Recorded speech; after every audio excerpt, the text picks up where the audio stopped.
चौबे जी। राधे राधे प्रभु। राधे राधे महाराज जी। महाराज जी, आपकी आज्ञा से मेरे पास कोई रास्ता नहीं बचा भगवान की शरणागति और आश्रित होने के लिए। हमने लगभग सारे भोग भोग लिए हैं और थक भी गया हूं। अब पिछले नाम जप ही निरंतर प्रयासरत हूं। महाराज जी, शरणागत और आश्रित होने का मतलब क्या है और मुझे अब क्या करना चाहिए? आप कह रहे हैं कि आप एयरफोर्स में हैं। ये तो बहुत बड़ी बात है कि कोई भोग भोग कर थक गया हो।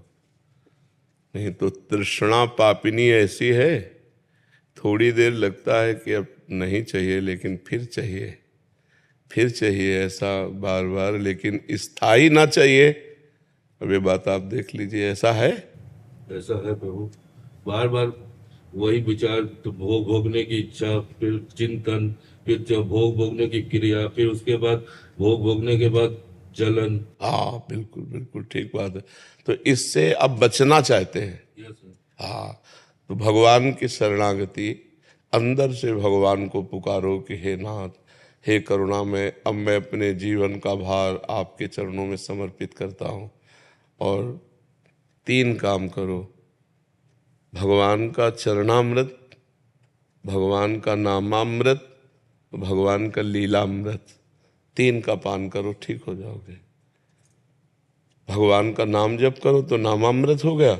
और जब आप महीने 2 महीने में समय मिले तो बिहारी जी, राधा वल्लभ जी, इनका चरणामृत ले लो और एक शीशी में रख लो और उसमें पानी मिलाते रहो तो सालों चरणामृत वो चलेगा। रोज 1 ढक्कन चरणामृत लो। भगवान का चरणामृत, भगवान का नामामृत और लीलामृत, भगवान के चरित्र सुनो। संत महापुरुष गाते रहते हैं तो सत्संग सुनो, भगवान के चरित्रों का स्वयं गायन करो। जैसे श्रीमद् भागवत है तो 10वें स्कंद भगवान की लीला चरित्र से भरा पड़ा है। जैसे रामचरितमानस है, भगवान श्री राम का पावन चरित्र है। और भागवत में 10 अवतार के चरित्र हैं। तो भगवान के चरित्रों का जो गायन है वो हमारे हृदय को बहुत जल्दी पवित्र करता है।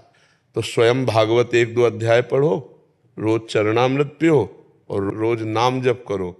और हर समय ये चिंतन रखे कि अब मैंने वृंदावन में बैठकर संत के सामने अपने आप को भगवान के हवाले कर दिया, अब मेरा जीवन भगवान की शरण में है। यहीं से शरणागत प्रारंभ होती है। जब हनुमान जी मिले तो विभीषण जी को भरोसा हो गया कि मैं भगवान की शरण में हूँ। अब मोहि भा भरोस हनुमंता, हे हनुमान, अब मुझे भरोसा हो गया। क्योंकि अगर आप मिले तो इसका मतलब भगवान की हम पर कृपा है। बिनु हरि कृपा मिले नहीं संता।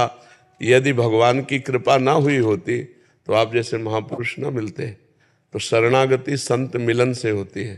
तो आज से आप अपने को भगवान की शरण में मानो और खूब नाम जप करो, भगवान का चरित्र सुनो, भगवान का चरणामृत पियो। ठीक है? कोई गलत आचरण अब मत करना, क्योंकि भगवान के भक्त के द्वारा भगवान के विरुद्ध आचरण नहीं होता। अगर विरुद्ध आचरण करोगे तो हमारी बात का रंग ही नहीं चढ़ेगा आपके ऊपर, और बात का रंग चढ़ गया तो फिर उसका रंग नहीं चढ़ेगा। मतलब केवल धोखा है, केवल धोखा। एक मन का जाल है जो हमें चिंतन में फंसाता है और कहता है इसमें सुख है, और जब हम भोगते हैं तो जैसा चिंतन में सुख मिला था वैसा मिला नहीं। फिर लगता है अब इस प्रक्रिया से भोगेंगे, अब इस शरीर को भोगेंगे, अब इस वस्तु को भोगेंगे। ऐसे भ्रम में पूरा जीवन नष्ट हो जाता है और कभी हमें भोगा आनंद से जो हमें आनंद चाहिए वो नहीं मिल पाता।